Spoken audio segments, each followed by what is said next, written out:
Hello, everyone. It's so nice to see all of you. Welcome to our third session. Uh, I see a lot of familiar faces, so welcome back. It's wonderful to have you here. Uh, this session, we're going to look at, we have a special guest, Graham, who's going to walk us through a number of the reviews that Bullshit Jobs received. It has, as you know, it sparked a lot of controversy, first as an essay that went viral, and then, of course, as a book that has since been reviewed widely and not all favorable, as we'll see, but certainly has continued to be a controversial work and has gotten a lot of attention both in the popular press and in the academic world as well, even though it was published with a trade publisher. So I mean, one of the great things about David Graeber's work is that even though his later books were published by trade publications, his work received a lot of attention from academics because he was able to cross that line between the academic world and the popular press in a way that very few people before or since have been able to do. I mean, he really was a public intellectual, and we have him to thank for producing such wonderful work that's easy to digest, but also has profound scholarly implications. So I thought I could start by providing a general overview of the book. We haven't gone through it chapter by chapter, but I thought maybe commenting on some of the individual chapters might be helpful to give a sense of the overall aim of the book. The first chapter and the second chapter, really, they're both about what are bullshit jobs and the different kinds of bullshit jobs that there are. And Graeber identified 5 different kinds of BS jobs, which we've talked about in previous sessions. The third chapter is why do those in BS jobs report themselves to be unhappy? And the chapters he puts out as questions, and by the end of each chapter, he's put together an answer. And so the question, why do those in BS jobs report themselves unhappy? The simple answer is because the kind of work they do performs a sort of spiritual violence on their souls, because it's work that they feel completely unrewarded in. They don't feel themselves to be the cause of the kind of work that they're doing. And Graeber relies on a theory of play, which talks about play being innately human, and that really when people play, what they're wanting to do is to be the cause of the things that they see happen. So bullshit jobs, people who have bullshit jobs are typically unhappy because they don't see themselves as the meaningful cause of anything. They see themselves being forced to do work that is mindless and meaningless, and therefore becomes a form of spiritual violence against their souls. The fourth chapter, what is it like to have a bullshit job? Well, based on that definition of play that he uses, having a bullshit job is the experience of spiritual violence. And he gives some wonderful anecdotes that he collected through email of the experiences that people had having bullshit jobs and just the level of spiritual violence that they experienced. The fifth chapter is why are bullshit jobs proliferating? And here he ends up arguing that bullshit jobs are proliferating because we now live under a system of what he calls managerial feudalism, a system whereby managers create jobs for the sake of having their own minions, their own lackeys, really, and that he uses the example of universities where managerial feudalism has run rampant and where administrators have been able to capture, that's the word Graeber uses, have been able to capture control of running the universities and have been able to wrest control of the university from the faculty and have it place it in the hands of administrators who create their own little fiefdoms within the university world. This chapter 6, why do we as a society not object to the growth of bullshit jobs? There, his answer comes down to work having theological roots, that work ultimately is seen as a necessary task to prevent us from succumbing to vice. That it's a very kind of Calvinist, puritanical kind of notion that keeps people in these jobs, because if we don't work, then what might we do with ourselves? Or as he quotes George Orwell at the start of the chapter, this instinct to perpetuate useless work is at bottom simply fear of the mob. It is safer to keep the mob too busy than to allow them to think. And then finally, chapter 7, what are the political effects of bullshit jobs, and is there anything we can do about it? Here he develops what became one of Graeber's final talks, Revolt of the Caring Class, where he argues that a revolt of the caring class can begin and ought to happen. And here it reminds me of Graeber's definition of culture.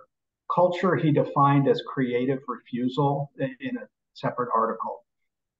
We often think of culture as the stuff that people do, and Graeber took a different tack where he argued that culture is in fact what we choose not to do, and that our power to refuse is much stronger than the choices that we might opt to make.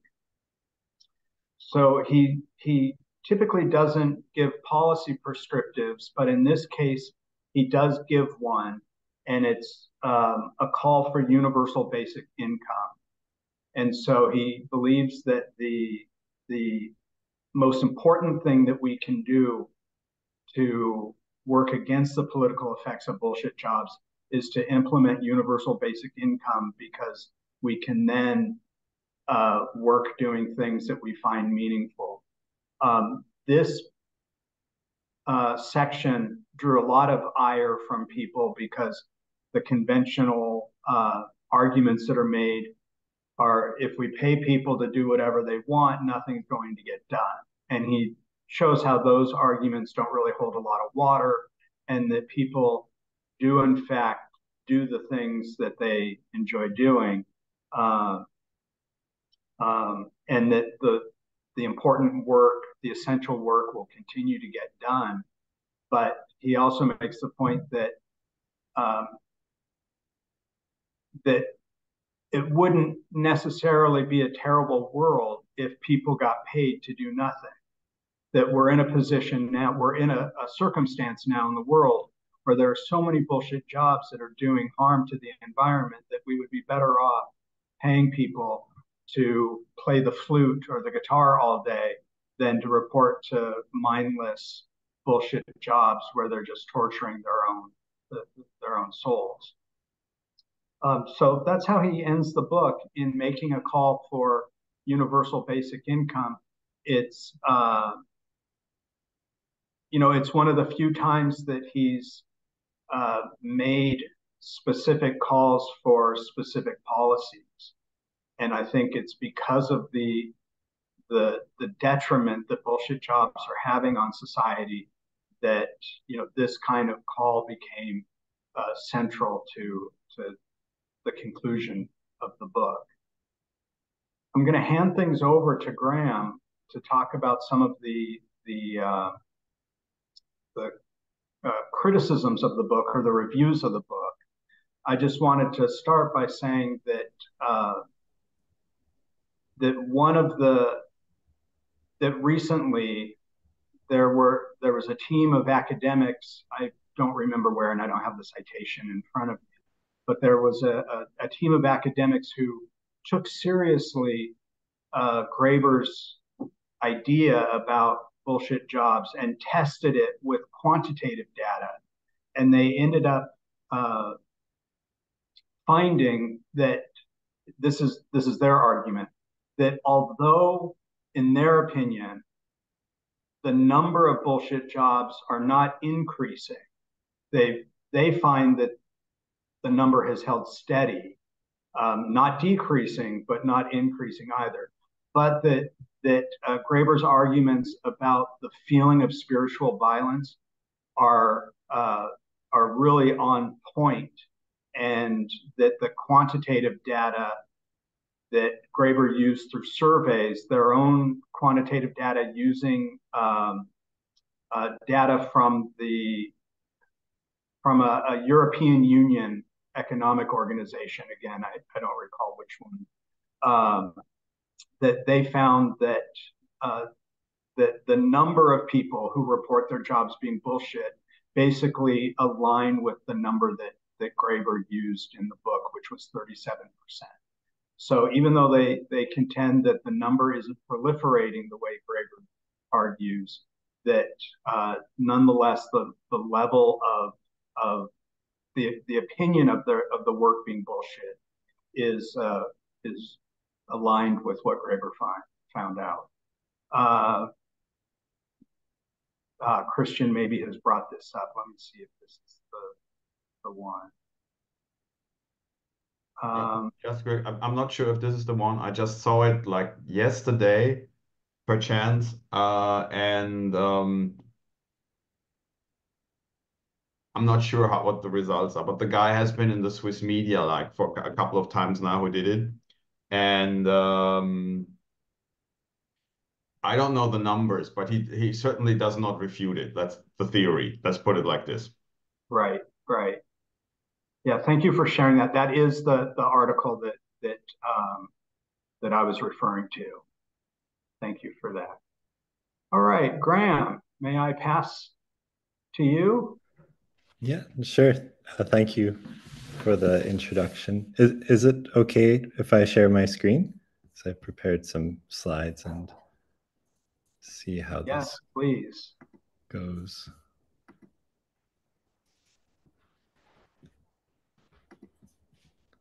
I think this should work. Oops, sorry. And I can't see you, but can you say something so I can, if I can still hear you? Okay. Okay, so hello everybody. I'm going to talk about some of the responses to the bullshit jobs. It's a polarizing book, and some of the reviewers are enthusiastic while others seek to discredit it. I've selected a few quotes and ideas that stood out and put them together in a way that makes sense to me. The presentation has roughly 3 parts. The first addresses 2 common critiques. The second categorizes the naysayers. The third focuses on the positive reviews, and I've included questions for discussion throughout, so please say something if you'd like. Okay, so the first common critique was about the methodology, and here's from Thompson and Pitts. I think you can't. I can't see your screen. Try again. You should click a share screen button on the screen. Oh yeah, it's that here. Sorry. There now, am I sharing a screen? Yes, great. Okay. Oh sorry. No, you're sharing somehow. Does it go away when I go to the other tab? I don't know. No. Oh no.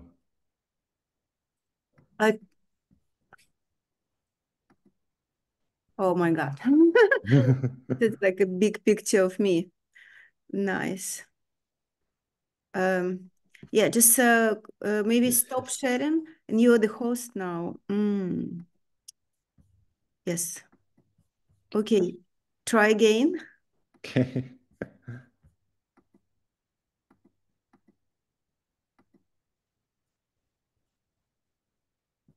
Yes, it's working now. Okay. That's good? And it still works now?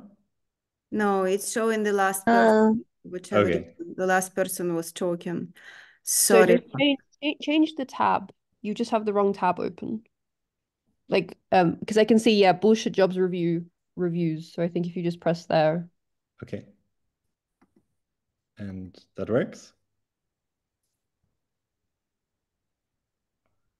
Did you press the I can It's also working. just if you have the presentation open in another program, when you're sharing the screen, you have to make sure that you're sharing that particular like program.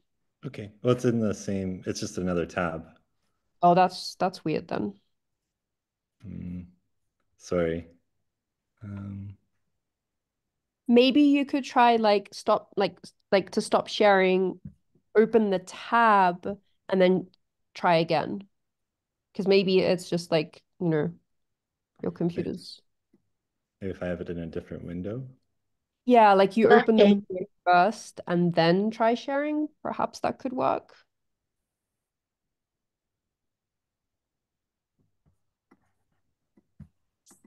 Okay, yeah, I think this is going to work. Sorry Yeah. about this.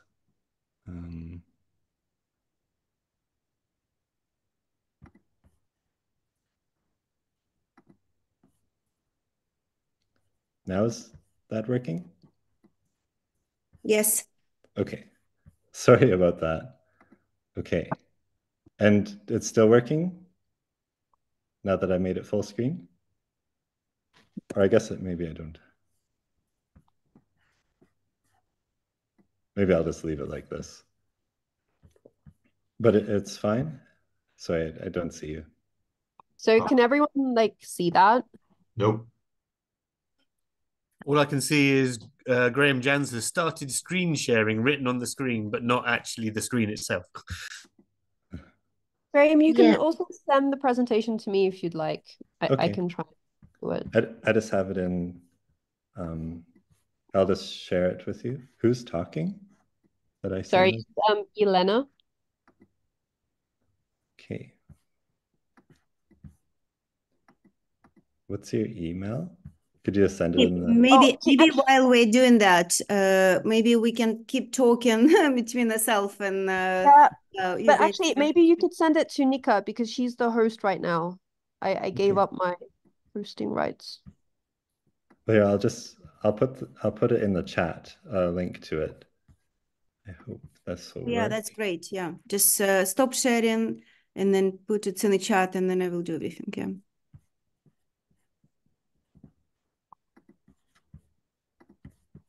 Okay, stop sharing.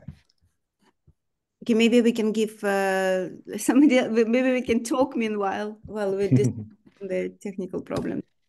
Okay, there it's in the chat. Sorry about that.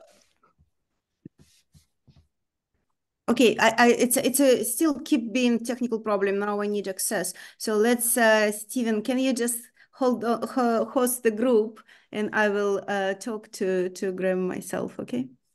Sure. Yeah. So yeah, I mean, this might be a great place to field any questions that people have or comments that they have. Maybe some of you have looked at your own reviews of the book. I put in the chat the empirical critique, which is this quantitative study that I was referring to.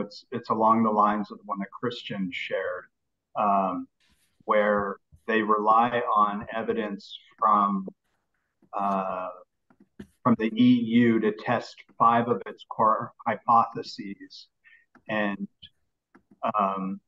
they end up affirming some of them, especially the one that has to do with people feeling their jobs are bullshit and the kind of spiritual violence that the kind of emotional toll that upward takes on. It's a fascinating critique because the way they wrote it's they're not wanting to really agree with Graeber. They really come at him, but they end up affirming a number of his points. So it was kind of a fascinating.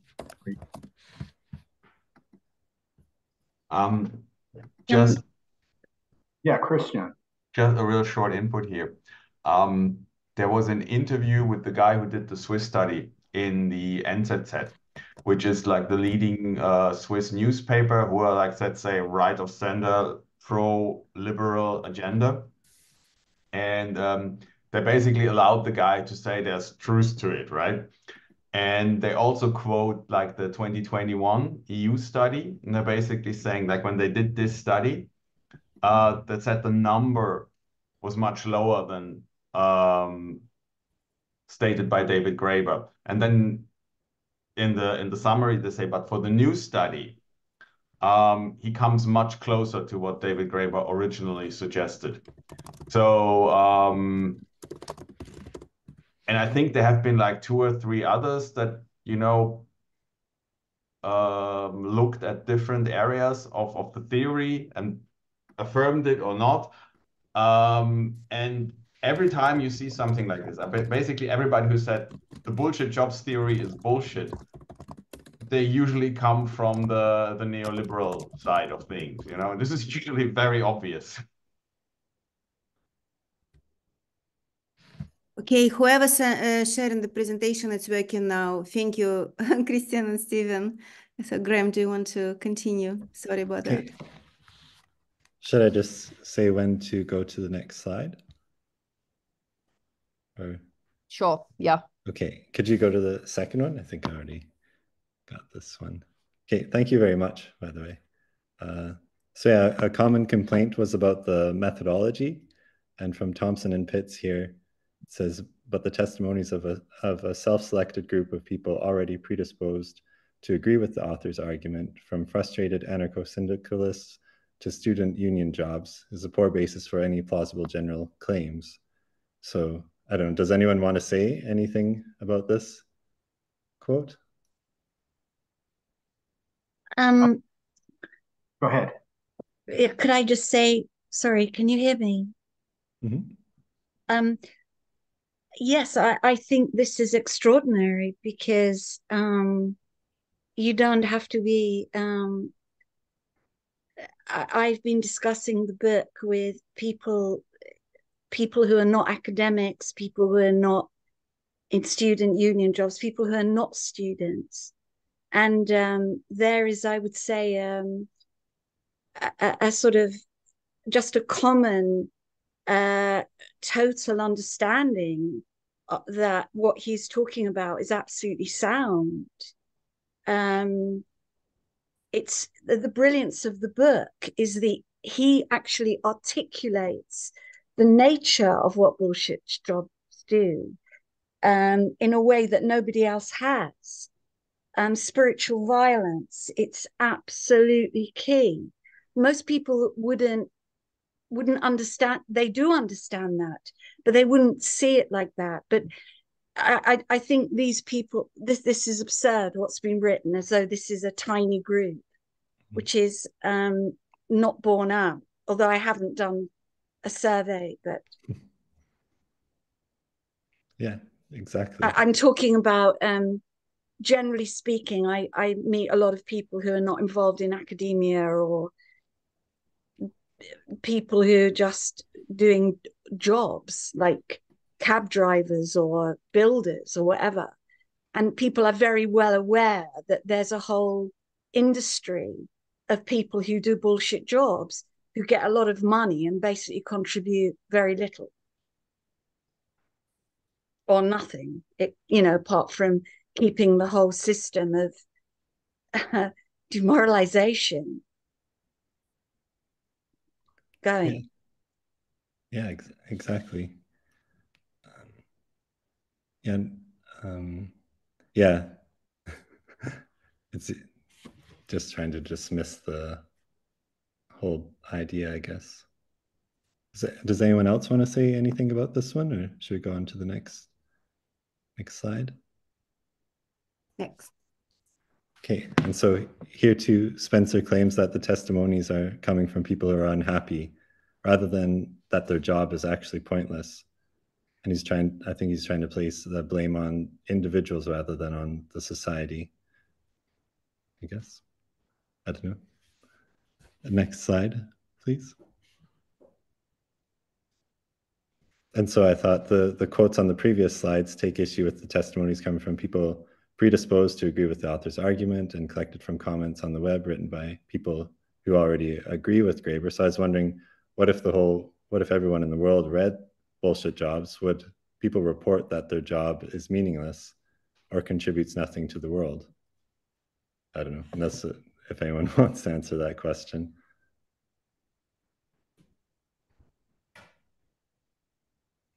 And I was also wondering, is a researcher's work invalid if they challenge people with new ideas and perspectives? I would say no, but the problem here is that what he challenges is a core element of how society is structured. So if you ask questions like this, they will not be appreciated, you know. Mm. But if we had a completely different society and somebody would questions the tenets on which it is based, you'd get the same reaction, I think. Does that make sense? Mm-hmm. Yeah, exactly. Go on. Yeah, I just want to say, to me, it's quite simple. I mean, a hospital cleaner knows that her job is very meaningful. You know, so the people who are actually really doing jobs that we need, like dustmen, if they go on strike, we're in big trouble. But we're not in big trouble if merchant bankers do. So those people who seem to be the voiceless at the moment would 100% well, they would be validated. And I think that's what, for me, this book does. It validates the people who feel voiceless. Mm-hmm. Okay, so go to the next slide, maybe. Okay, so and the second common critique raises the issue with the YouGov poll as evidence for the existence of bullshit jobs. As it says, much rests on the endlessly recycled 2015 YouGov poll. What is more surprising is that 50% said their jobs did make a meaningful contribution. The same poll found 63% found their jobs very or fairly personally fulfilling, while 33% did not. And so, I don't know, I was just wondering what we should make of this claim. Is it because 63% are very, very or fairly personally fulfilled at work, the other 33% don't matter, or is it just I don't know, I don't know. What do you guys think of this? And I also included this quote here from the book. Whatever the ambiguities, almost all sources concur that the worst thing about bullshit jobs is simply the knowledge that it is bullshit. And so for some people, it may be painful to admit to themselves maybe that their job is pointless. I don't know. So I was thinking that it's really interesting how anthropological studies or academic methodology used to try to solve social problems in a way. So it's in anthropology as a direct action, because what we can say about this book, that it's almost become a social movements now. I don't know if a person name, just a second. So I just got an interesting email that after Graham presentation, I would like to reach from somebody named Andrea. If Andrea here, maybe she can read it herself. But yeah, it's basically like David died 3 years ago, but the movements are still continue. The amount of reviews and so on going up. I think in this new study, like I said, I've just skimmed it. But the guy tried to look at it from different perspectives, and he also said there's a complex mix of elements in there. And one thing that definitely plays a part is also alienation. So you might be alienated from your work, which is not bullshit job, but you might be alienated from your work. That is a bullshit job.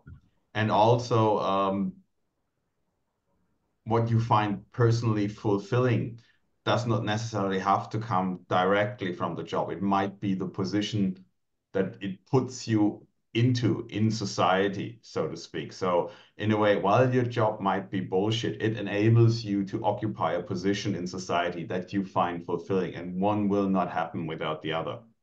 And like I said, this YouGov poll, I don't know how carefully thought out the questions were, you know? And if you'd ask the same people and you'd phrase it slightly differently, these percentages might move. Yeah, exactly. Oh, yeah, the next one. My friend Arthur made the. Oh, wait.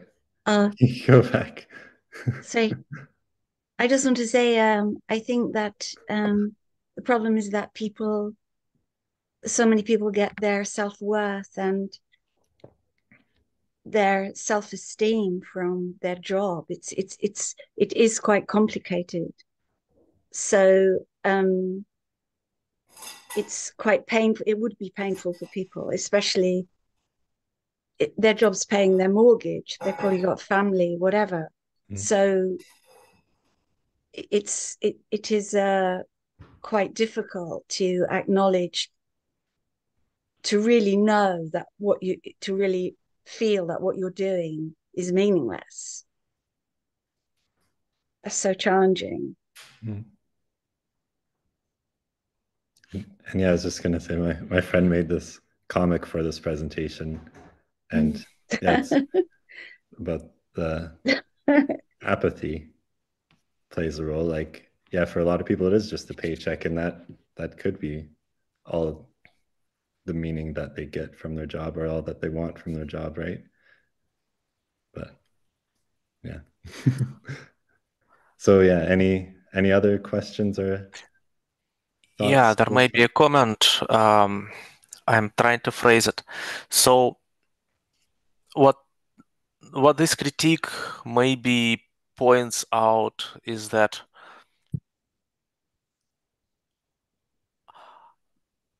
an entire premise of a bullshit job relies on separation of job and life. And it is not necessarily the subjective experience of everyone. Quite many people may think that there isn't really much of a boundary. If you think that your life only enabled by job, then you may be receiving a lot of spiritual violence, but still think that it contributes to society. Like if you're Calvinist, for example, or influenced by this movement, you would be thinking, I'm parroting the Weber right now, right? You would be thinking that doesn't matter how you feel about it, you are celebrating the glory of God's design, the glory of God by being in the calling, and then if you still experience like your subjective experience of work as not contributing to your health, you might still refuse to accept the implication of bullshit job, because for you there isn't really you live in the house of God. There is no separation between job and work in this situation. No, between job and not job, job and life.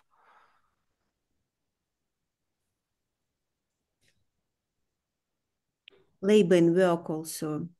Labor is something that labor of love, or give a labor like woman do, and work as something that you do outside of the home that happens during capitalism. Yeah, that's so smart comment, Stas. Anyone else want to say something? Yeah. Funny thing, I live in Switzerland. And I think this is probably, on the one hand, what people don't know is that it is, in many ways, much closer to the United States. And in other ways, it's even more extreme. And in Switzerland, work is the religion.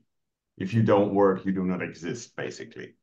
Um, just a simple example to show like the mindset is in Switzerland, the by law mandated amount of vacation you get is 20 days, which is below the European average. I know this sounds tremendous to any American, but believe me, it's below the European average. And a few years ago, as you know, it's a direct democracy. There was a vote whether these should be increased, whether there should be more days of vacation. And the people of Switzerland had the choice to kind of give themselves a few additional days of work, of vacation every year, and they voted against it. There's a certain pathology at work here. I'm sure of it. I've lived here long enough now. And in a way, it's also work is so it's like you like the separation of work and life that Stas talked about. People here have internalized it's so much your work is your life. Mm. And it's quite peculiar because I think Switzerland is the only European country where the revolution of the 1840s, I forgot the exact year, actually worked because the liberals won. That's the only place in Europe where they won actually, you know. And so you had Calvinism here, you had Zwingli here. You know, there's a lot of these things come together when you're in Switzerland. And when I see people, you know, they really go to work a lot and they work more than on average. And the consumption of, I'm not sure if what's the word is in English, psychopharmaca, you know, the mood altering drugs, you know, against depression and all that is pretty high in Switzerland, higher than in other places. So make of that what you will. Hey Christian, on this note, how do people in Switzerland feel about work from home? Does it register as less overwork when you work from home? It's a good. I can't competently answer that question, to be honest. I would be speculating. I know. Look, I work in IT, so in IT you already had that trend for years. Um, so people in IT like it, no matter where. I think this is a global phenomenon, and IT work is also kind of geared more towards that. For the others, I think a lot of people kind of like it, you know, to have like a day or two off. But interesting phenomenon. I live here in Basel, and Basel is famous for the pharmaceutical industry, life sciences. You have Roche and Novartis headquarters here. And Novartis built this huge campus in Basel. You know, instead of building a huge tower, they built a sprawling campus for their people. And then the pandemic came along, and then lots of people went into home office, and then management discovered they could just rent it out and make more money this way. So, you know, in this way, the Swiss are very pragmatic. You know, if you can make money by leaving people home, then that's an argument, you know.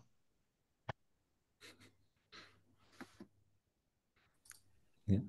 So money is religion, not work.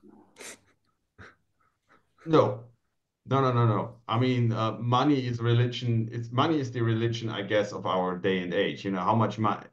If you have money, then you're good. You know, because money comes from God. You know, it doesn't matter how you got it. It's like when you have money, you're right. I think this is probably true for our modern day and age, but no, work is the religion. Money is the consequence of work, you know. Like I said, the Swiss are peculiar in that way. And that's very interesting because that's another thing in bullshit jobs. It's showing that the money not coming from work. It's actually coming from it's much more feudalism than capitalism. So that's, I think, most offensive part for the Calvinist and Puritan people in the book. Yeah, and I think this is also like where it really doesn't mesh with the Swiss, because the Swiss they really care about, like, it's not about not showing what you have is a very big thing in Switzerland. Here in Basel, you have like lots of millionaires running around. Like, for example, Roger Federer, you know, the tennis player, he's from Basel. And his wife will go to the Christmas market with the babies in the pram, right? Everybody will know who they are. Nobody will bother them. Yeah, and they look normal, you know, there's no bodyguard or whatever. And the same is true, for example, in Geneva for the United Nations. I remember like an interview with Kofi Annan when he was General Secretary of the UN. Nobody will bother you. You know, he can take the tram from his hotel to the United Nations. Everybody will see him. Everybody will know him. Nobody will bother him. So I'm just saying this is special here. Okay, should I move on and talk about this slide now? I've created some categories for the naysayers of bullshit jobs, and the first one is bullshit job denial. There's no such thing as a bullshit job. And yeah, work is meaningless but not always satisfying. And so Sanchez is saying that the testimonies in the book came from workers who are momentarily unsatisfied. And he prefers the term bullshit tasks and makes the argument that someone working at a seemingly pointless job will at some point suddenly have to do something important, making the job not bullshit. And here's Spencer again with self-fulfilling prophecy. He says, no job is meaningless. It's a problem arising from the worker who starts to believe their job is bullshit, and they begin to slack off and the job becomes meaningless because of the worker's attitude. And this last one here, people may not understand how their job is useful. A job may appear useless to the job incumbent, but could have real value to the firm because it allows for another person to better leverage their distinctive competence. And so here too, Muldoon is suggesting that only junior employees feel like their job is bullshit. And so I was just wondering if these testimonies stand up, or if these stand up to the testimonies provided in the book or from your own experience, or if anyone wants to say anything about that, or we'll go to the next slide, if not. Well, Muldoon argument is exactly the what David calls a second order bullshit job. That is, if you do like clean an office, it's a real work, but you clean an office for corporate lawyer whose work is meaningless, and therefore you kind of, well, it's a vice versa, right? You have it's a flunky, right? By existing, you inflate an ego of a person above, and he starts feeling that his job has meaning because he has minions to to herd, and you just act to satisfy his ego. Like, okay, this is an interesting situation, right? Maybe satisfying an ego of new feudal class does does emotional labor. But the question of the book, of course, it is like, how do people who perform the work experience it? It's a subjective point. So yeah, it doesn't matter if you're doing something that benefits society if you can't accept it. If you feel that it ruins society, then it does. End of story. Does anyone else want to say something, or we'll go to the next slide if not?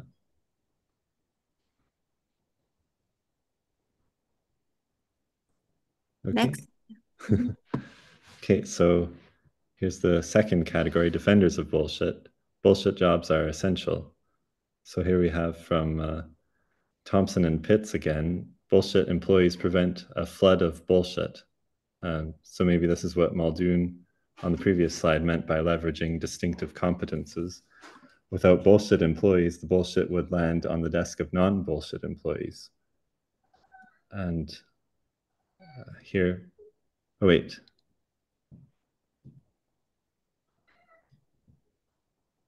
I mixed something up. It's not your fault. I made an error here. Sorry, I don't understand this. What? I don't understand. People may not understand how their job is. A job may appear useless to the job incumbent, but could have real value to the firm because it allows for another person to better leverage their distinctive competence, where it depends on what they're doing. I mean, if you think merchant bankers are useful, then if you don't think merchant bankers are useful, then somebody working on their reception their job is as meaningless as the merchant banker. My point. Whereas somebody who's working in the hospital, say, on admitting patients, I don't know if you understand what I mean. I think some industries are very powerful, but they actually don't really. They're just money making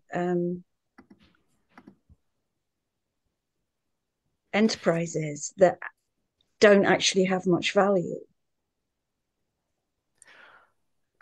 Even if they do.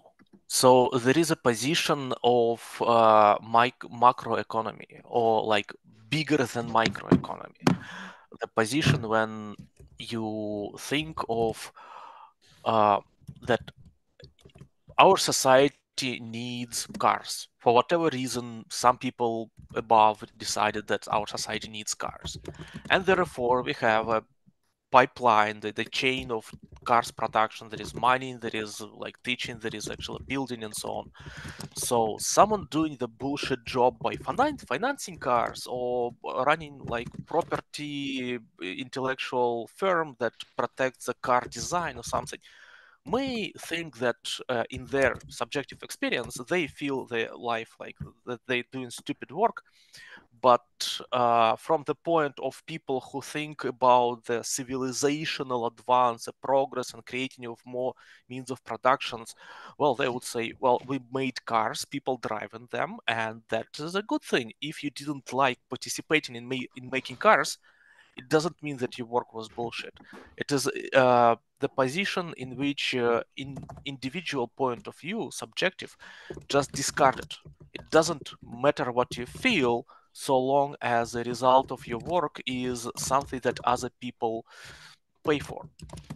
Well, it is these points of view just cannot be reconciled. They exist, they oppose each other on purpose. And well, yeah, within a subjective point of view, there is still a debate like how do some bullshit jobs really affect people who do them? But people who challenge bullshit jobs from position of macroeconomy, like your personal experience doesn't matter. Well, there isn't much of a discussion to be had, right? You just dismiss the point of view of half of humanity. What are we going to talk about with you? But it's also interesting that the making car was an argument that David saying that, okay, people who make car at least feel they do something meaningful. Most of the people don't have the chance of making cars. They do something that we definitely know is not a production at all. It's just either destruction or doing nothing. So this macroeconomics of productivity also doesn't make any sense in the framework of having 30% or more for people doing nothing, you know. So and I think this argument such they just don't know that mystically, just by shifting paper on the around the table, they do make a productive movements. That's just a lie. Just wouldn't, even from macroeconomic arguments, it's just a lie. No, it's not necessarily a lie. You might as well be doing production in the same sense as when you dance in the theater, you're making production. If you go look from anthropological theory of value, that the value is being produced even when you shift papers. It's a performance, it's a spiritual thing, but it but produces something. Exactly. But that's coming back to a previous comment. Actually, we are all participating, not a Christian comment, we all participating, we think, in this Calvinist, version of capitalism where we produce effectively, where we not agree that we're participating in the theater of feudalism, where 30% of us is just working as menials. So that's the challenge. So basically, David is saying, you know what, guys, you're playing in a different play. You think you're playing that, but you're not. So that's, I think, that's why macroeconomic arguments is not working really. If I might jump in here, I think what we're maybe getting at what's part of the bullshit job is bullshit jobs are not real, and I remember like many years ago there was like a common thing. It was called like consensus reality is breaking down, right? And if everybody believes in something, it's real. And then the question is, what is real? And there's this science fiction author from the 60s, P.K. Dick. He said, like, reality is that which, once you stop believing in it, does not go away. And we see these things happening more and more because I believe the global economic system seems to be, coming apart at the seams right now. And a simple example of this is, and please don't get me wrong, I'm not saying I'm in favor of this. This is just an observation. Is when you look at the macroeconomic data, everybody's always talking about GDP, right? And if you look at GDP, the US is great. But if you shift the perspective and you go to PPP, which is purchasing power parity, so how much do I get for the money in my country, then like one thing, for example, is this Big Mac index. How many Big Macs do I get for 1 hour of work in my job? Like, for example, just in New York, it might be like 2. And the funny thing is, in Russia right now, you get 10.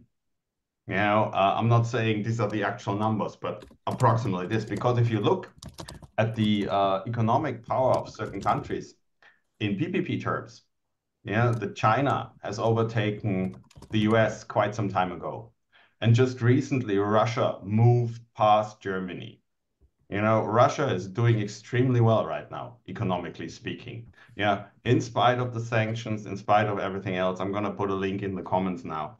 And the interesting thing is, the whole idea of service economy, of the globalized service economy, that works as long as everybody's playing the game. Once somebody stops playing the game, it's becoming kind of aggressive, like the Russians are doing now.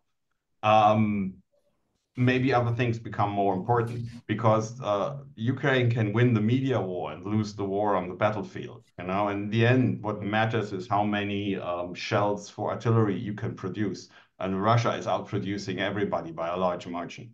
Like and then this is real stuff. This is not service economy stuff.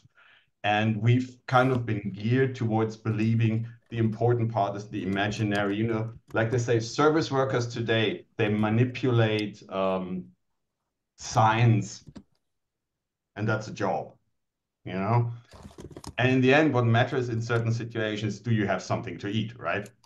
This is very real when you come down to it.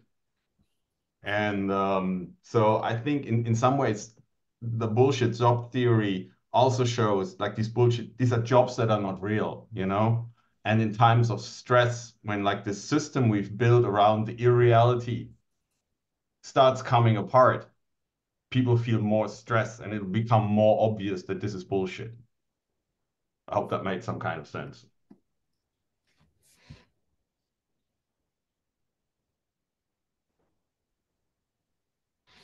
This has been great. I noticed that we're almost at the end of the hour, so I think what we ought to do is go through the rest of the slides next time. This has been wonderful, and we're getting some good conversations. I want to respect the 1 hour that we devote to this. So I hope everyone's in favor of that, and that we get to see your lovely faces next time. So I'll go ahead and sign off. I want to thank everyone for coming. And I should know the date off the top of my head, but it's in February, the third Thursday. So thank you again, everyone. And I look forward to seeing you at the next go around. And we'll go through the rest of the slides. I went ahead and jumped forward a bit, and there's quite a lot to discuss. So I'm looking forward to a really generative conversation. Thank you, everyone, and see you again next time.